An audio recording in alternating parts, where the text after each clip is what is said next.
The auction block smelled like old wood and sweat. 5 children stood in a crooked line on the platform, their bare feet pressing into splinters. The oldest couldn't have been more than 12. The youngest was maybe 4, small enough that she kept trying to hide behind her sister's torn skirt, peeking out with eyes too wide for her thin face. Their wrists weren't bound. They didn't need to be. Where would they run? The auctioneer, a man named Faris with a belly that strained against his vest, gestured lazily toward them like he was selling cattle. 5 of them, siblings, parents died of fever 3 weeks back. No kin claimed them. County says they gotta be placed or they'll end up in the orphan train east. He said it like it was a kindness. The oldest boy, dark-haired, hollow-eyed, stood at the front of the line with his shoulders pulled back, trying to look brave. His hands trembled at his sides. Behind him, his siblings pressed close. A girl about 10 with tangled red hair, twin boys who couldn't be older than 7, and the little one clutching a frayed doll with no face. The crowd murmured.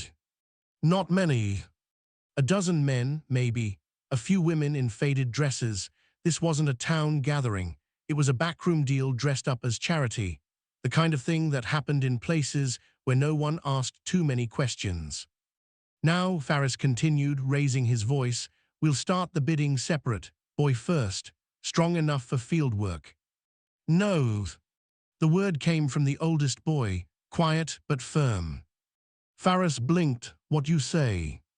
We stay together, the boy's voice cracked, but he didn't lower his eyes. You can't split us up. Faris laughed. It was a short, ugly sound. Son, you don't get a say in this. You're county property now. You go where you're bought. We stay together, the boy repeated. His hands were shaking worse now, but he didn't move. Behind him, the red-haired girl started to cry silently, tears streaking through the dust on her cheeks. One of the twin boys whispered, Ethan. Ethan didn't look back. He kept his eyes on Faris. The auctioneer's smile faded. You got a mouth on you, boy, that'll cost you. He turned to the crowd. Bids open, boy first, then the girl, then the rest however you want 'em. Someone in the back called out a number. Ethan's jaw tightened. The little girl started to sob. And that's when the rancher walked in. He wasn't a big man, not tall, not broad, just lean and weathered, with a face that looked like it had seen too many seasons and not enough sleep. His coat was dusty, his hat brim low. He moved quietly, boots barely making a sound on the barn floor. No one noticed him at first.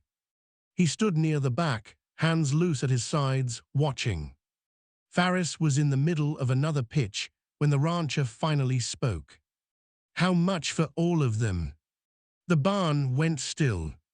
Faris turned, squinting into the dim light. What? The rancher stepped forward into the lantern glow.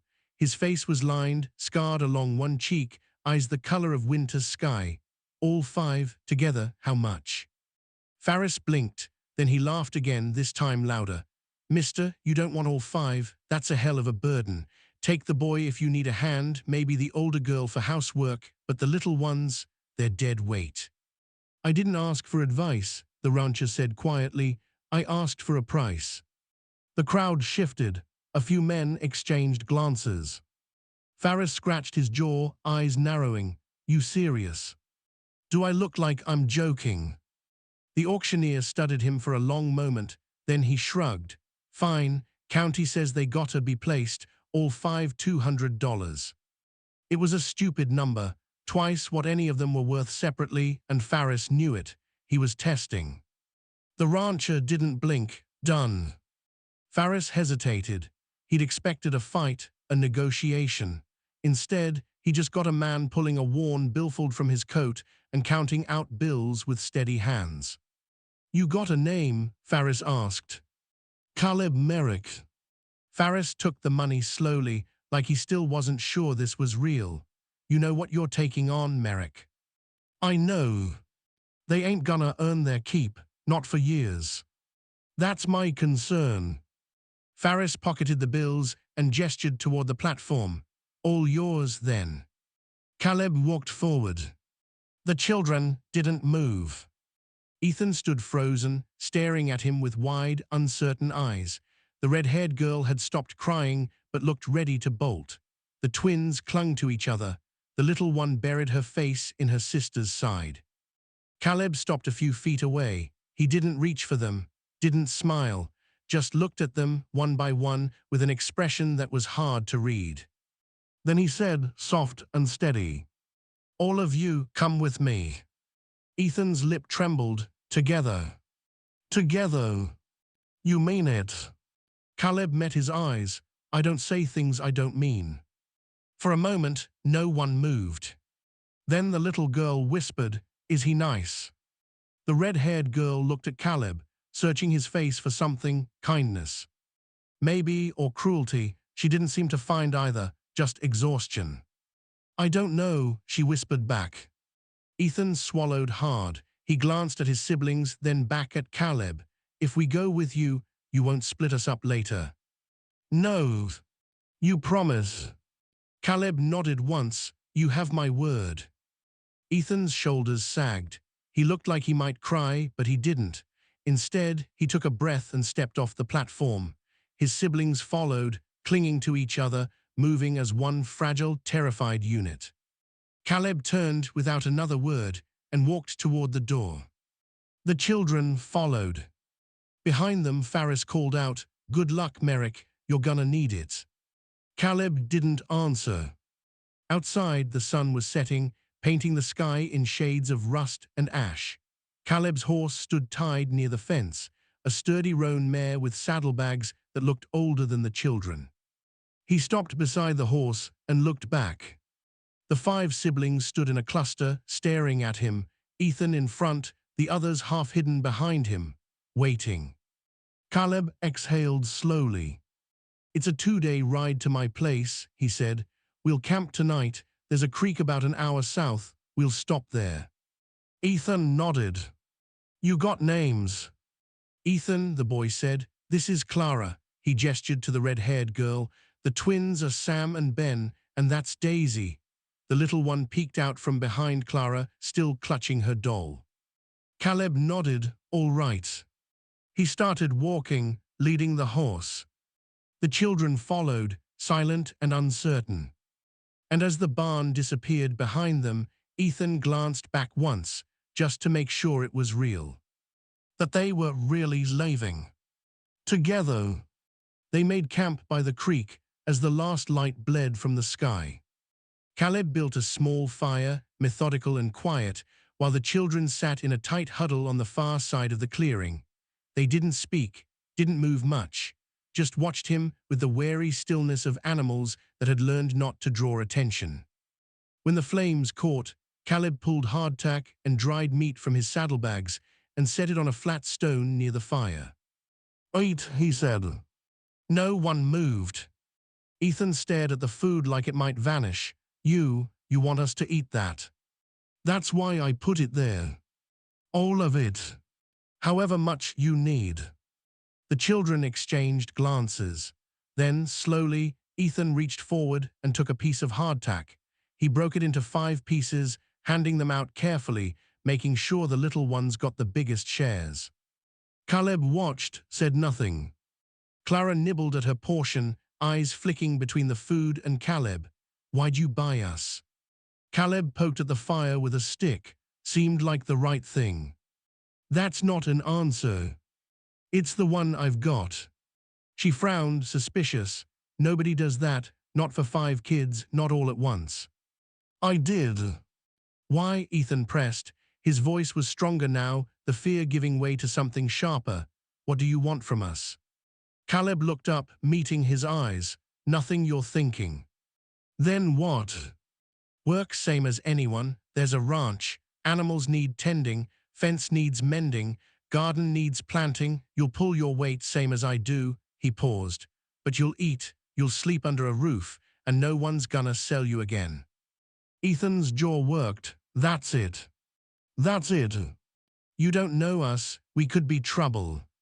"Could be." "We could steal from you, run off." "You could. So why risk it?" Caleb was quiet for a long moment, staring into the fire. The flames cast shadows across his face, deepening the scar on his cheek. Finally, he said, "Because I knew your mother." The air went still. Ethan froze. What? Caleb didn't look at him. His voice stayed low, steady. "Her name was Anne. Anne Farrow before she married your father. I knew her a long time ago." Clara's eyes widened. "You knew our ma?" "I did." "How?" Caleb exhaled slowly. "We grew up in the same county, different towns, but close enough. I was a few years older. She used to come to the summer fairs with her family, sold preserves, helped her mother at the booth." He paused. "She was kind, the sort of kind that doesn't ask for anything back." Ethan's hands clenched. "If you knew her, why didn't you help? Why didn't you?" His voice cracked. "Why didn't you come when she got sick? When they—" "Because I didn't know," Caleb said quietly. "I left the county 15 years ago, headed west, lost touch." He finally looked up. "I didn't know she'd married, didn't know she had children, didn't know she'd died." He swallowed. "Not until I rode through town 2 days ago and heard Farris talking about an auction. 5 kids, parents dead of fever," and he said the name. "Farrow," Ethan whispered. Caleb nodded. "I asked around, found out their mother's first name, and I knew." Silence settled over the camp like a blanket. Clara stared at him, her face pale. "You bought us because you knew our ma." "I bought you because leaving you, there wasn't an option." "But you don't owe us anything," Ethan said, his voice raw. "You didn't even know we existed." Caleb's gaze was steady. "Your mother once gave my family a week's worth of food when we had nothing, didn't ask why, didn't want payment, just showed up at our door with a basket and told my ma she'd made too much and didn't want it to spoil." He paused. "We would have starved that winter without her." Ethan's eyes glistened. He looked away, blinking hard. "She never told us that," Clara said softly. "She wouldn't have, that's who she was." Sam, one of the twins, spoke for the first time. His voice was small and hoarse. Did she like us?" Caleb frowned. "What?" "Our ma, did she like us, or were we too much trouble?"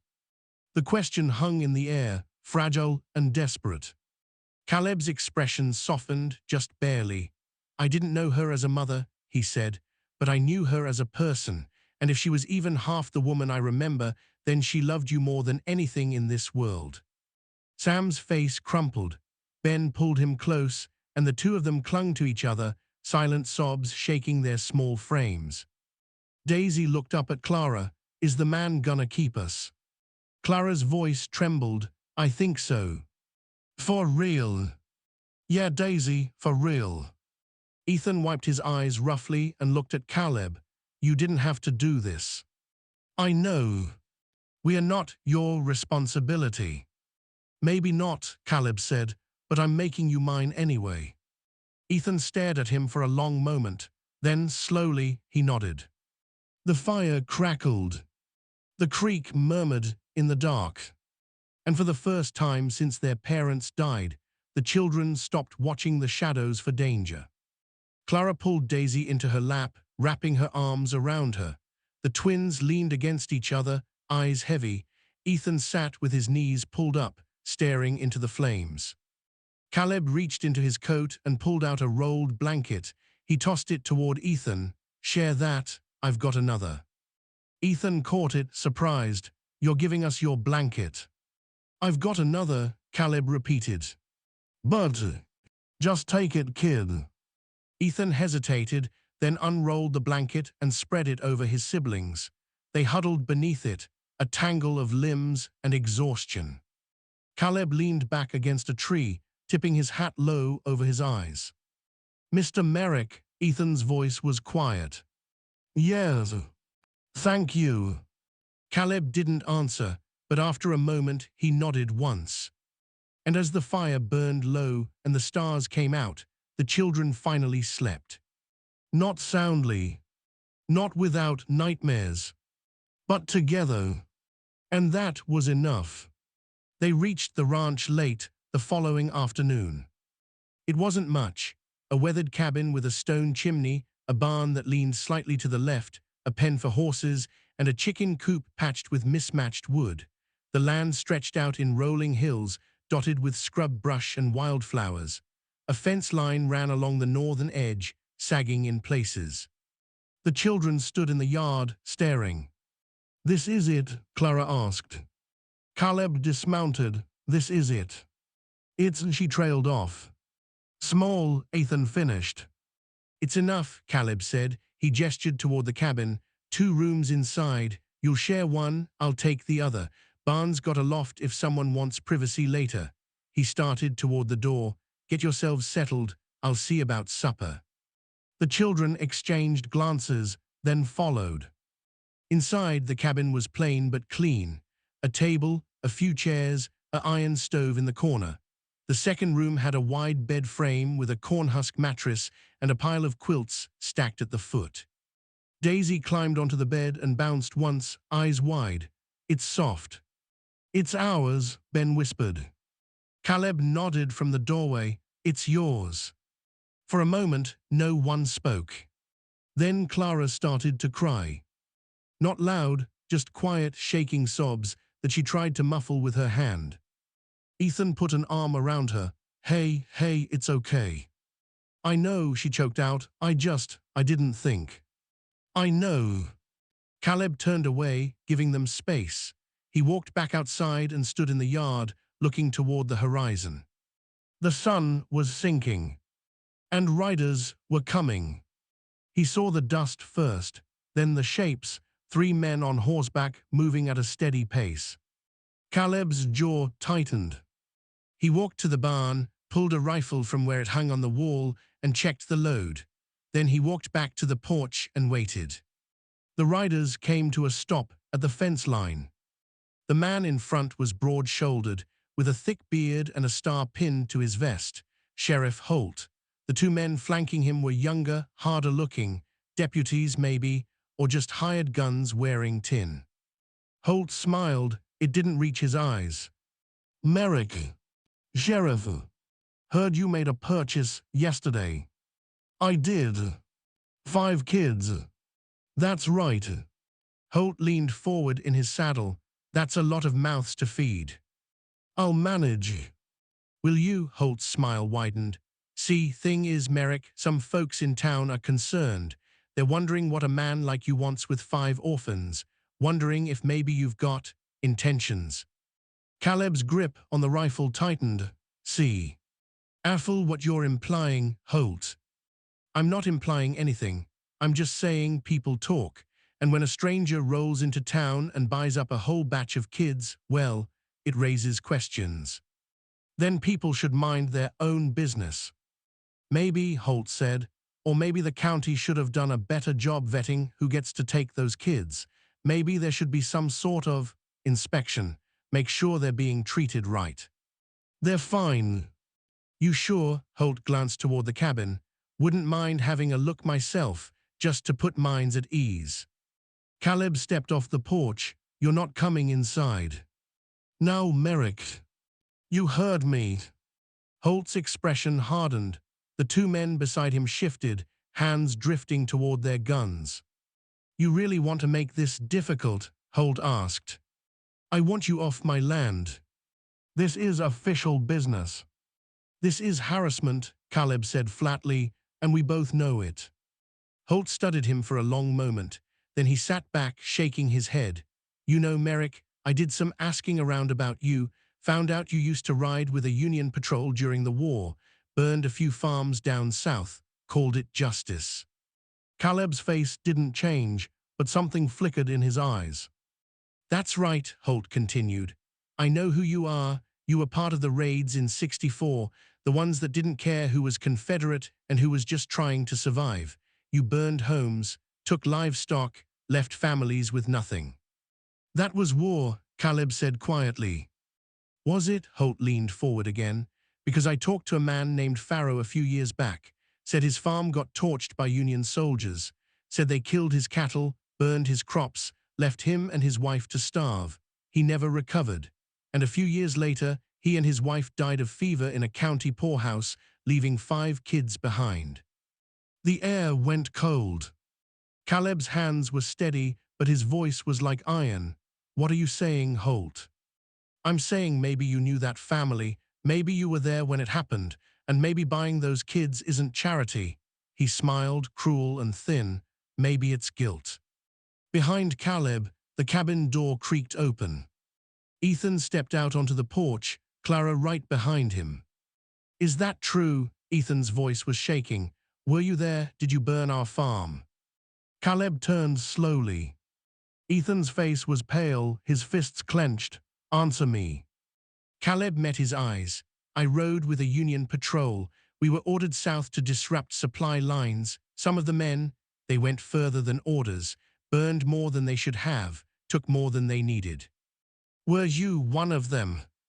No, Caleb's voice was firm, but I was there, and I didn't stop them.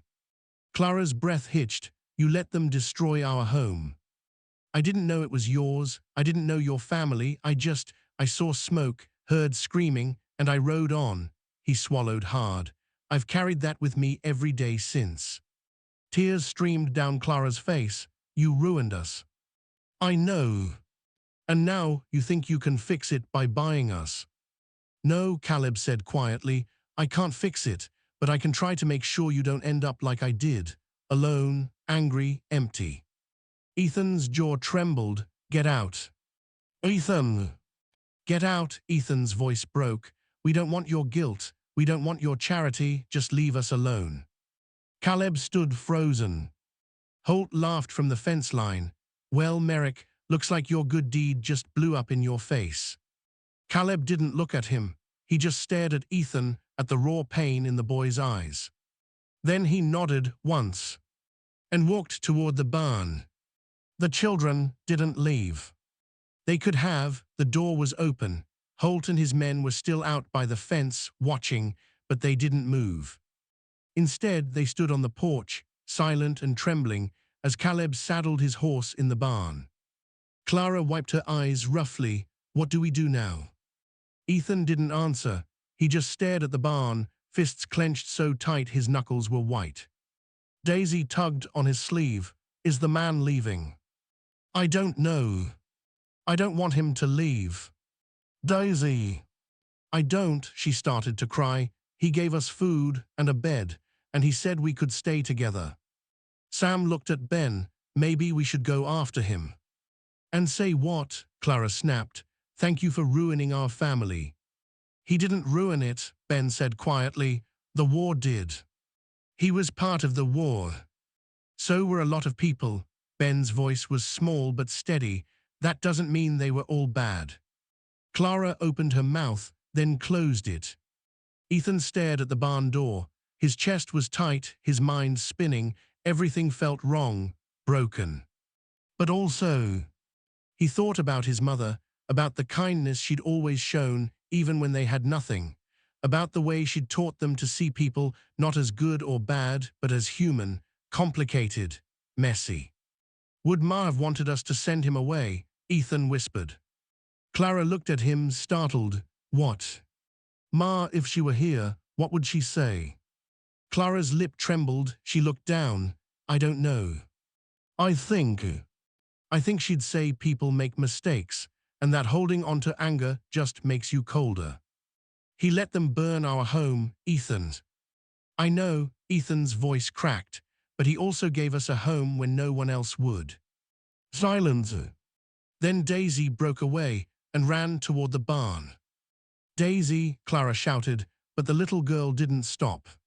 She burst through the barn door, her face streaked with tears. Don't go. Caleb turned, surprised. His horse was saddled, his pack tied down. He'd been about to leave. Please, Daisy sobbed. Please don't go, we'll be good. We won't make you mad, just don't leave us. Caleb crouched down slowly, his expression unreadable. Daisy. I don't care what you did before. She threw her arms around his neck, clinging to him. I don't care, just don't leave. Caleb froze. Then, carefully, he wrapped one arm around her small frame. The others appeared in the doorway. Ethan, Clara, Sam, Ben watching. Caleb looked up at them, his face lined with exhaustion and regret. I don't expect forgiveness. I wanted to give you something better.